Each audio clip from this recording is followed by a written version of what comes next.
against the yellow porcupine. We gotta see EVOS Legends. Can they pick up the tempo? Can they punish ONIC? Let's go into game number 1 in this best of 5 series.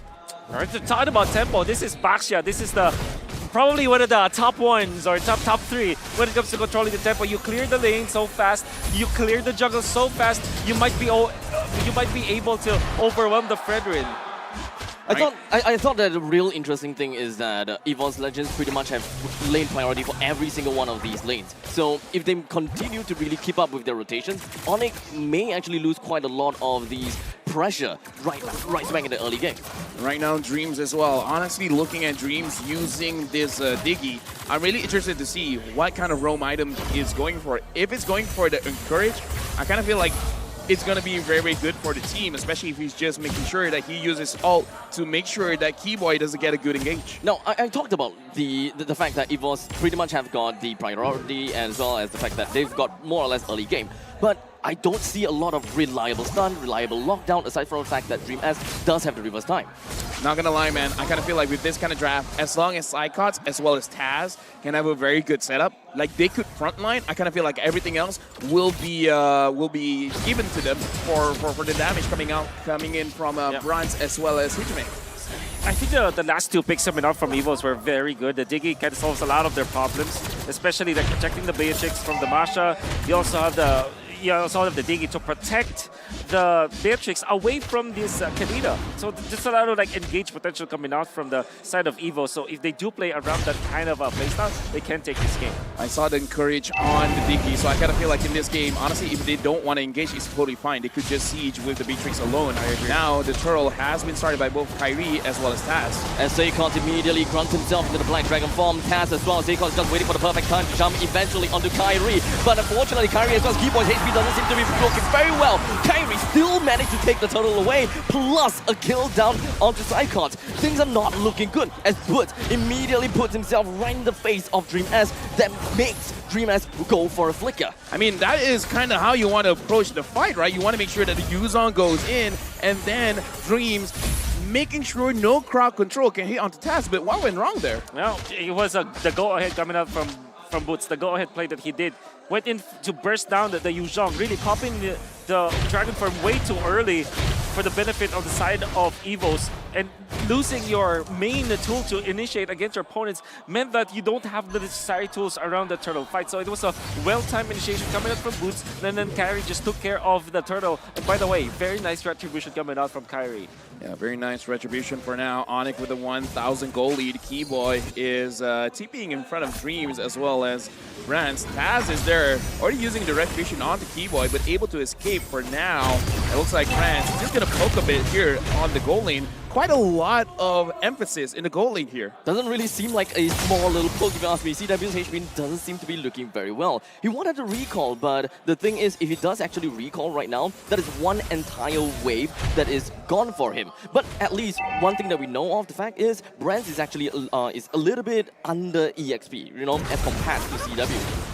For now, looking at how ONIC is moving around the map, it looks like they're kind of, in my personal opinion, they're reacting as well to what EVOS is trying to do, because we talked about this before the game starts, Wolf, where it looks like they try to put more onto Taz, but it looks like this game, they kind of want to go back to, in a way, their own basics, where they want to put a lot of emphasis on Brands' lane. Yeah, I mean, the fact that they didn't win the first turtle fight despite having this Baxia means that they really now have to focus on Taz.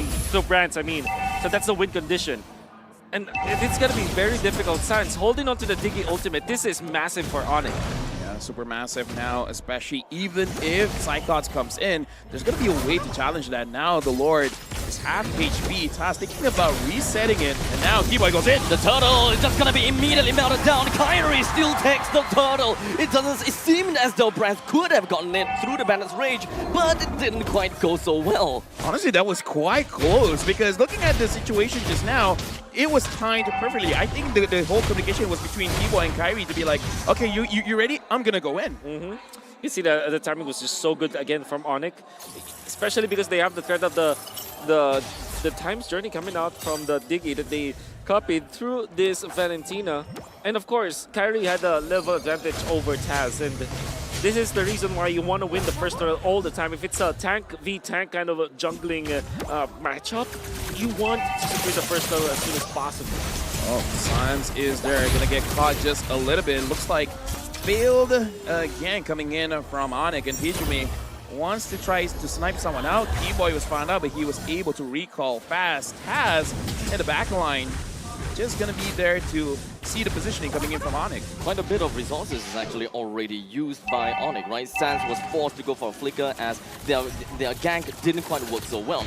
EVOS' babysitting service from Kim on to Brand is working pretty darn well, but ONIC, they have their own answers, and that is to get their equal value in the bottom lane by really putting boots there. Could have sworn that this was a massive play already coming out from Evos as they do take up the top lane with the aggression coming out from Taz, but it was quickly answered with just a one-man pushing machine. That's the Masha. Every time that Cyclops wants to get into this lane, Boots will just freely just hand over one of his life bars and just gun down Cyclops, poke him down so that he will have to go back and there will be no defense in lane. And Cyclops is really being destroyed in this lane. Not his fault, it's the Masha. Yeah, honestly, looking at the situation now, based on the reaction, I think Kyrie was able to steal that away. And again, Boots is making sure that it's always a 4v4. Cyclops, you stay here. You have to use Dog. Good for you, but you're not going to be able to use it now. Taz and Kyrie, they're both starting to lure, but Cyclops goes in. Is it going to be another time where Kyrie will be able to get a turtle? Yes, he will. ONIC only have got one thing in mind, and that is a turtle. Boots made himself all the way in front. He still had 3 health life bars. It's not going to be a problem. G-Boy immediately gets himself a rough waves, gets himself away. Hijumi as well as Dream S holds himself behind, understanding that Cyclops as well as Taz is already dead. Right now, I gotta say, man, looking at how that last turtle fight went through, it looked like Taz was there. He was alone. The thing is, for ONIC, they were not alone. We're gonna look at the replay. I kind of feel like Taz took too much free damage. For sure. So what they wanted to do was to take the turtle because they know that the retribution was already used up by Kyrie. And the solution coming out from the side of ONIC Esports is to just go to Taz. Gun him down before he's able to steal off that turtle. And because of that, they just ran through. They just steamrolled over. Yeah, I kind of feel like if there were more bodies there, perhaps they could have done something to ONIC. But the thing is, everyone was so far away. Taz was basically 1v3 at that point. And of course, the Astro Echo is just going to be taunting down, or rather hitting down the CW plus Kyrie. CW melts down Taz. Not much of a play that he could have made. Dude, at this point, Taz probably wants to get back on Assassin, man, and Boots dominating his lane.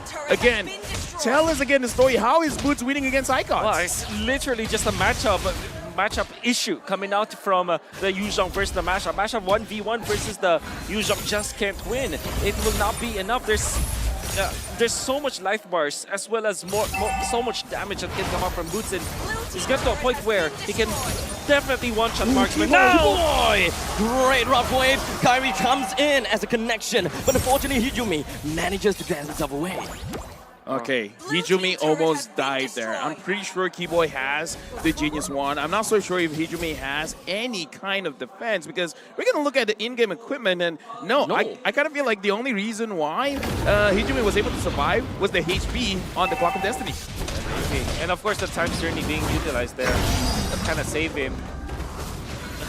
Boots is strong enough to kind of force out some of the retribution already, which means the Lord will be super duper free for ONIC. Dude, Boots is higher level than Taz, man. There's a lot of beefy front lines from the side of ONIC, and it makes it even worse that EVOS just don't have a lot of ways that can actually deny ONIC of these neutral objectives. Not much of ways to really push Fredrin away, not much of ways to just lock him down, no suppress whatsoever. The only thing that they have is just reverse time. It's unfortunate because we were talking about the draft coming in from EVOS where it's a lot of potential, right? But you got to pick up the pace. You got to make sure that you have a very good start and you transition well. But so far, ONIC's the one that is having their foot on the gas. I really just see this as more of like a snowball composition from EVOS, right? They want to win their lane and just shove the lanes as fast as possible and eventually meet up and to really win in team fights. But that doesn't seem to quite be the case. Right now, looking at ONIC with a 9,000 gold lead. The Lord is marching up top. Boots is basically just there saying, yeah, you guys aren't going to go anywhere. Right now, EVOS, how are they going to defend?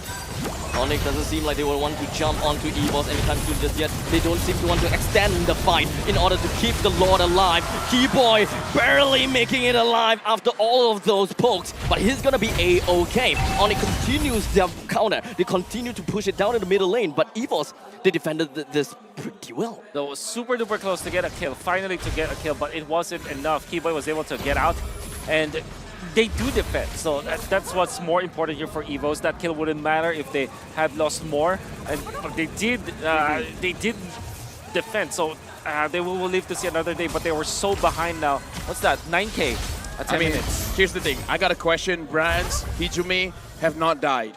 They haven't got a kill, they haven't got an assist, but they haven't died. Is it all doom and gloom? Can Evos do anything to win this one? What they need to do maybe, because they don't have like a massive like initiation, they don't have a win condition like a Franco or maybe a Minotaur. Ooh. They will have to look for a mistake actually. Ooh. Okay, well, no damage anyway. Yeah, no damage. Yeah. I thought that there might be only one of the few ways is to just really get Hijumi as well as Brands to really work together to pull off the RSG Slay SG move, right? Yeah. Immediately burst down the back lines, bring CW down, that's the win con gone. So this really plays the part where ONIC gonna have to make that big of a mistake and EVOS capitalizing on that small little margin of error. That's difficult to say. Against ONIC. It did manage to flip CW though. His HP is all the way down to half, but it doesn't seem like the time journey would even be able to do quite much at this point in time. Oh As 3 man immediately melted down to the hands of Butch, but CW takes the last hit after all. EVOS, they still have got 3 members left. They only want to defend the turret and not necessarily trying to get any more kills, despite the fact that ONIC, their HP were looking to be, well, not that high. All right, here's the thing, man. Brands did quite a lot of damage just now. Half HP. CW was chunked quite a lot, but Kyrie was fast on his feet. It's like, yo, I see where you're at now. You did good dealing the damage, but you just revealed your own positioning. He went in, and then everyone else just took care of the rest. And everybody from the side of ONIC is 1 item ahead of their matchup. You can see the Fredrin with 8K versus almost just 5K for the Baxia. Also 1 big item ahead for the Marksman too. I think the ideal was there, but not necessarily the right time and the right place for Brands. Yeah. Fortunately. It's unfortunate, but here's the thing. You got to take a chance, right? No matter what kind of situation, you got to do something, because if you're not, then you're just slowly giving the game away to your opponents. But now, 11,000 gold lead. The kill score isn't a lot. It's 0 and 6, but 11,000 gold, that's a lot. At 12 minutes, that's too much. Okay, so big question. EVOS is already in a really bad shape, right? Yep. And they're gonna have to play defensive. Do they do a gambit in order to turn things around?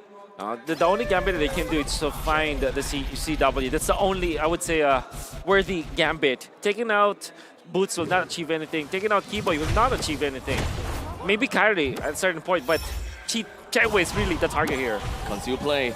Unfortunately, that didn't really quite amount to much. The Lord marches down in the middle lane with his big trusty trident, while Butch is all the way in the bottom lane, clearing out every single one of the inhibitor turrets of EVOS. We are looking at a barren wasteland, and EVOS do not even try to touch onto ONIC. They're just holding themselves back and focusing onto every single one of the creep waves, and probably waiting for ONIC to make a mistake and try to jump over. They're waiting for the overextension, but the overextension doesn't seem to do quite much, because even though all of that goes down, the rest of ONIC focuses on to the core.